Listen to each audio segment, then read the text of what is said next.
नमस्कार बंधुरा welcome to ग्रिहिनीर हेसेल आमी मुनमुन। आज आपनादेर जन्य निये एसेछि भीषण हेल्दी एकटा चिकेन सुपेर रेसिपि। এই রেসিপিটার জন্য রিকোয়েস্ট করেছিলেন আমার এক সাবস্ক্রাইবার বন্ধু। তো আজকের রেসিপিটা আমি তাকে ডেডিকেট করে শুরু করছি। আশা করছি আপনাদের সকলের ভালো লাগবে। এই চিকেন স্যুপটা আমি শুধু চিকেন দিয়ে বানাচ্ছি না, তার সাথে কিছু ভেজিটেবলস অ্যাড করছি। আমরা সবাই জানি চিকেন স্যুপ আমাদের শরীরের জন্য ভীষণই হেলদি, এবং তার সাথে যদি এই ভেজিটেবলসগুলো পড়ে তাহলে সেটা আরও আমাদের শরীরের পক্ষে হেলদি হয়ে উঠবে। এখানে আমি নিয়েছি সমপরিমাণ গাজর, ক্যাপসিকাম, বিনস, স্প্রিং অনিয়ন্স এবং ভুট্টার দানা। সবই আমি হাফ কাপ পরিমাণ নিয়েছি এবং কুচিয়ে নিয়েছি। আর নিয়েছি 250 গ্রাম বোন শুদ্ধ চিকেন। আপনারা চাইলে বোনলেস চিকেন দিয়েও এটা করতে পারেন। তো চিকেনটা আমি ভালো করে ধুয়ে পরিষ্কার করে রেখে দিয়েছি।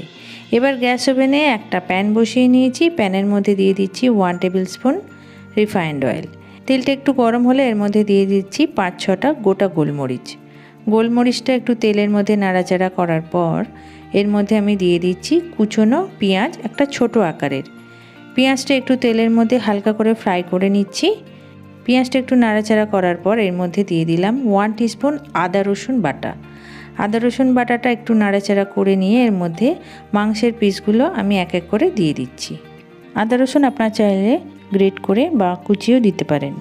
মাংসের পিসগুলো দেওয়া হলে দিচ্ছি স্বাদ মতো অল্প করে নুন।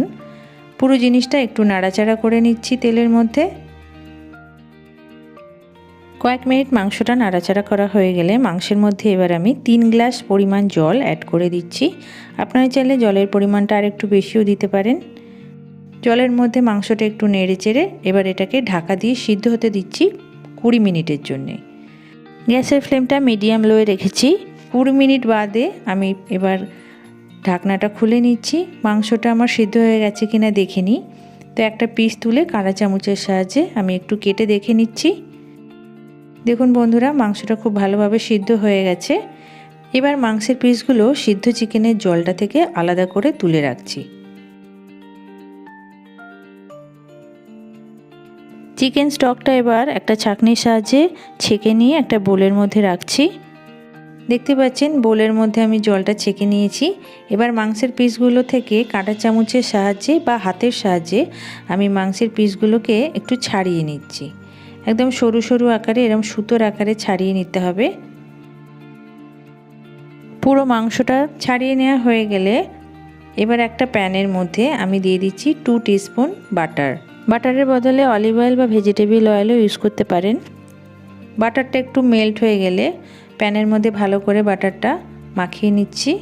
এবার এর মধ্যে দিয়ে দিচ্ছি এক এক করে কুচনো হাফ কাপ পরিমাণে বিনস, হাফ কাপ পরিমাণে গাজর, হাফ কাপ পরিমাণে ভুট্টার দানা, হাফ কাপ পরিমাণে কুচনো ক্যাপসিকাম এবং হাফ কাপ পরিমাণে কুচনো স্প্রিং অনিয়ন্স। সবকটা ভেজিটেবলস আমি বাটারের মধ্যে ভালো করে নেড়ে চেড়ে ভেজে নিচ্ছি। ভাজাটা খুব হালকাভাবে হবে। এ সময় গ্যাসের ফ্লেমটা মিডিয়াম লোয়ে রাখবেন। এর মধ্যে দিচ্ছি স্বাদ মতো নুন, দিচ্ছি 1 টিস্পুন গোলমরিচ গুঁড়ো। আবারও ভালো করে আমি একটু নাড়াচাড়া করে নিচ্ছি। যেহেতু আমি মাংসটা নুন দিয়ে সেদ্ধ করেছি সেহেতু এখানে আমি নুন বেশি দিলাম না। এবার যে মাংসটা আমি আগে থেকে ছাড়িয়ে রেখেছিলাম সেটা এর মধ্যে অ্যাড করে দিচ্ছি। দেওয়ার পর এর মধ্যে দিচ্ছি 1 টিস্পুন চিনি এবং 1 টেবিল স্পুন ভিনিগার। পুরো জিনিসটা আর একটু নাড়াচাড়া করে নিচ্ছি। এরপর যে চিকেন স্টকটা আমি রেখেছিলাম সেটা এর মধ্যে অ্যাড করে দিলাম। দিয়ে খুব ভালো করে মিডিয়াম লো ফ্লেমে আমি এটাকে নেড়ে নিচ্ছি। এটাকে এই অবস্থায় আরও 10 মিনিট আমি ফুটিয়ে নেব। তো একটু ঢাকা দিয়ে রাখছি 5 মিনিটের জন্য। 5 মিনিট ফুটে গেছে। এবার ঢাকনাটা খুলে নিয়েছি। মিডিয়াম লো ফ্লেমে আমি এটাকে ফুটিয়ে নিচ্ছি। এবার এই স্যুপ থেকে একটুখানি তুলে নিয়ে আমি এর মধ্যে দিয়ে দিচ্ছি 1 টেবিল স্পুন কর্নফ্লাওয়ার। একটা বোলের মধ্যে আমি এইভাবে কর্নফ্লাওয়ারটা গুলে নিলাম। আপনারা চাইলে আলাদাভাবে জলেও গুলে নিতে পারেন এবং তারপর সেটা আমি এর মধ্যে অ্যাড করে দিলাম। এবং কর্নফ্লাওয়ার দেওয়ার সাথে সাথে ভালো করে আমি এটাকে নেড়ে মিক্স করে নিয়েছি স্যুপের মধ্যে। কর্নফ্লাওয়ারের পরিমাণ কিন্তু বেশি দেবেন না, 1 টেবিল স্পুনই যথেষ্ট। আরও আমি 5 মিনিট এটাকে ফুটিয়ে নিচ্ছি লো ফ্লেমে। 5 মিনিট হয়ে গেলে এবার এর মধ্যে আমি গ্যাসটা অফ করে দিয়ে 1 টেবিল স্পুন ক্রিম অ্যাড করলাম। বন্ধুরা, ক্রিম যদি আপনাদের কাছে না থাকে আপনারা স্যুপটা এইভাবেও খেতে পারেন বা কোনো ডিম ফাটিয়ে নিয়ে তার সাদা অংশটা এর মধ্যে অ্যাড করতে পারেন। আমার চিকেন স্যুপ রেডি হয়ে গেছে। দেখুন কত সুন্দর হয়েছে স্যুপটা। আশা করি আজকের রেসিপিটা আপনাদের ভালো লেগেছে। ভালো লাগলে অবশ্যই বন্ধুরা একবার ট্রাই করে দেখবেন। তো স্যুপটা আমার কমপ্লিট হয়ে গেছে, তারপরেও আমি একটু নেড়ে আপনাদেরকে দেখাচ্ছি। দেখুন এর ঘনত্বটা কেমন হয়েছে এবং স্যুপটা দেখতে কেমন হয়েছে। স্যুপটা বানানোর সময় অবশ্যই খেয়াল রাখবেন ভেজিটেবলসগুলো ঠিকঠাকভাবে সিদ্ধ হয় কিনা এবং স্যুপের টেস্টটা ঠিকঠাক আসে কিনা, অর্থাৎ স্যুপটার টক ঝাল এবং মিষ্টি ব্যাপারটা ঠিকঠাক হয়েছে কিনা।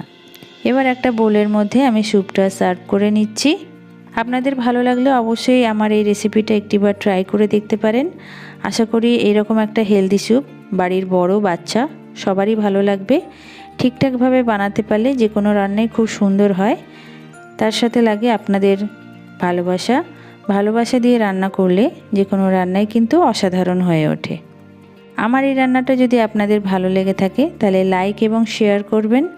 ভালো লাগলে আমার চ্যানেলটাকে সাবস্ক্রাইব করে আমার সাথে আমাকে সাপোর্টার হিসেবে থেকে যেতে পারেন। আমার রেসিপিটা আপনাদের কেমন লাগলো সেটা জানানোর জন্য অবশ্যই আমাকে কমেন্ট করতে পারেন। তাহলে আজকের মতো বিদায় নিচ্ছি। আবার দেখা হবে নেক্সট উইক নতুন কোনো রেসিপির সাথে। ততদিন সবাই ভালো থাকবেন, সুস্থ থাকবেন। নমস্কার।